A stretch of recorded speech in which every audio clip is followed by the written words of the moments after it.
सुदामा कुटी में श्री रामानंद पुस्तकालय में जहाँ महाराज जी विराजते थे, उनके चरणों में दास का आसन रहता था।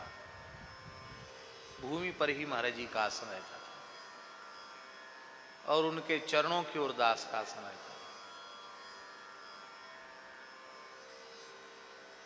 वो कमरा छोटा था और पूरा पुस्तकें उसमें भरी रहती थी और उस कमरे में से ही बाहर छत पर जाने का, दूसरे कमरों में जाने का रास्ता भी था आर पार, तो रोड भी था एक तरह से। उसके दूसरी तरफ कमरे के छोटा कमरा था, उसमें एक चौकी पड़ी थी, उस पर वेद भगवान विराजमान थे और अलमारियों में अष्टादश पुराण, उपपुराण, व्याकरण, न्याय, वेदांत आदि के ग्रंथ विराजमान। पूरा ग्रंथ, हजारों ग्रंथों के मध्य ही महाराज जी रहते थे। कभी विनोद में कहते थे पुस्तके शुभ शाम में हम, उसी में हम रहते थे। अब महाराज जी के चरणों की ओर जो जगह थी 3-3.5 फीट और लंबी भी 3-3.5 फीट ही थी। लंबी भी उतनी थी।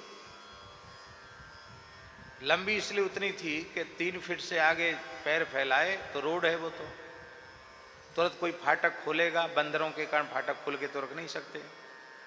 फाटक खोले भड़ाम से पैर टकराएंगे, फाटक जो है पैर में टकराएंगे। वो इतनी सी जगह थी। अब उसी में हमारे भी पुस्तक कुछ आसपास में रखते थे हम भी।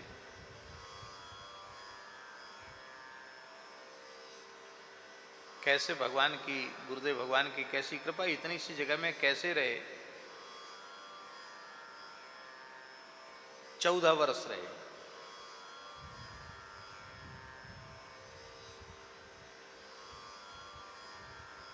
एक कमरा था वो खाली हो गया, उसमें एक बहुत अच्छे संत थे, वो कथा कहते थे, सुदामा कुटी में दूसरी जगह चले गए। महाराज बोले तुम विद्यार्थियों को पढ़ाते, चौकी खाली होगी, आप उस पर आसन लगा लो। कि आप नीचे आसन लगा, बोले हमारा अलग कमरा, तुम्हारा अलग हो जाएगा, उसमें ऊंचे नीचे का भेद नहीं। नहीं महाराज ऐसा नहीं, तो वहाँ जगह खाली, वहाँ आसन क्यों नहीं लगाते, यहाँ क्यों आसन लगाते हो। तो हमने कहा महाराज जी आपको कोई कष्ट तो नहीं हो रहा। उन्होंने हमें तो कोई कष्ट नहीं। महाराज जी मेरा तो सौभाग्य है कि आपके चरणों में हमको जगह मिली हुई है। अब वहाँ बढ़िया से बढ़िया हो जाएगा पर आपके चरणों में निवास तो नहीं मिलेगा। तो फिर मुस्कुरा कर कहते अच्छा ठीक है, तुम असुविधा में ही रहना चाहते तो रहे आओ, कोई बात नहीं। तो अधिक से अधिक सन्निधि उनकी प्राप्त होती थी।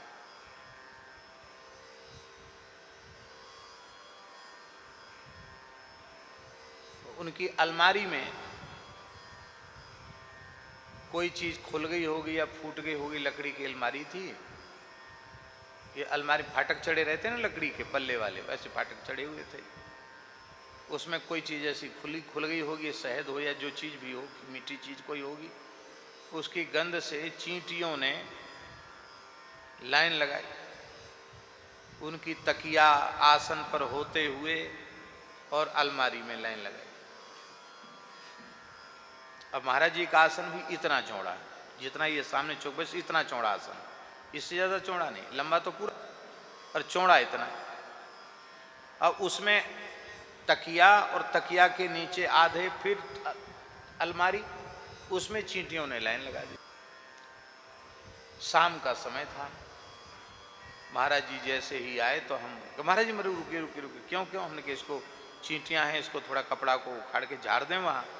उसके बाद तो महाराज जी ने देखा ध्यान से, अरे कितना बढ़िया रोड बनाया है, एकदम तार सूत से एक लाइन से, वाह धन्य है देवियों, वाह।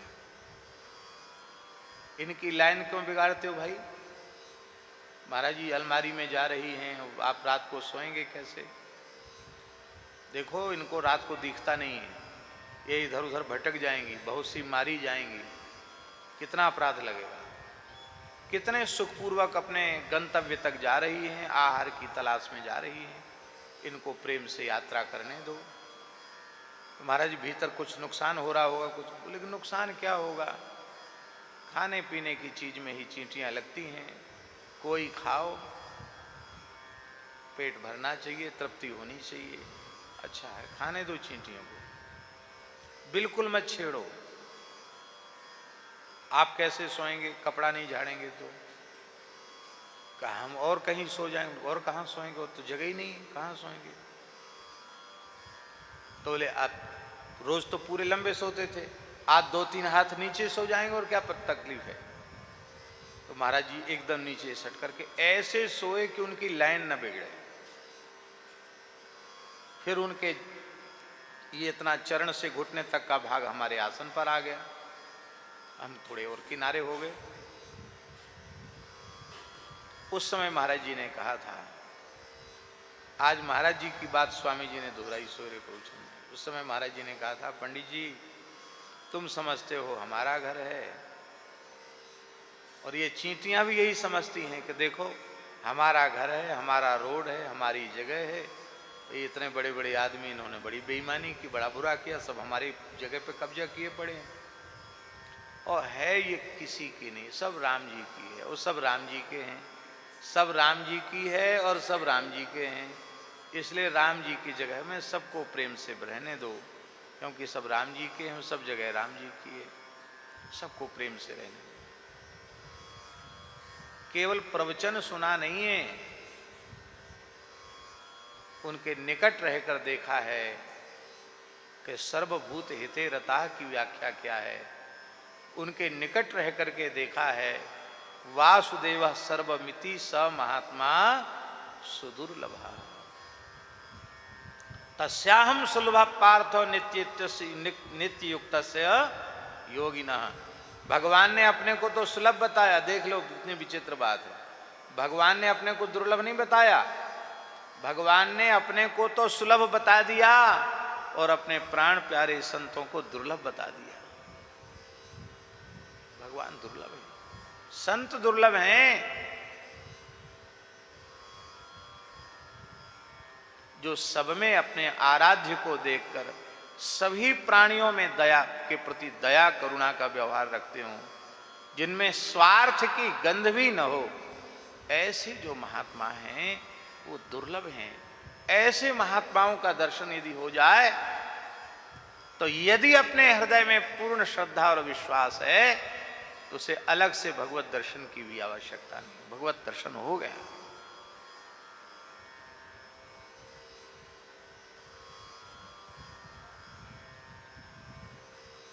अपने मन की बात कहनी नहीं चाहिए, क्योंकि सब सुनने के भी लायक नहीं होते हैं। और हम ये भी नहीं कहते कि जैसी श्रद्धा होनी चाहिए वैसी श्रद्धा हमारी में है, वैसी श्रद्धा का उसका एक अंश भी हमारे में नहीं है। लेकिन हमको ऐसा अपने मन में लगता है कि भगवान का 1-2 मिनट का दर्शन नहीं, भगवान के साथ 14 साल तो हम साथ रहे भगवान के, और अंतिम क्षण में भी गुरुदेव भगवान अपना हाथ, हमारा हाथ पकड़े हुए थे, अपने दाहिने हाथ से हमारा दाहिना हाथ ऐसे पकड़े हुए थे। आज भी वे हमारा हाथ पकड़े हुए हैं, आज भी वे हमारा हाथ पकड़े हुए हैं। हमारा नहीं, सबका पकड़े हैं हाथ। अनुभव तो करो, अनुभव नहीं करते हैं।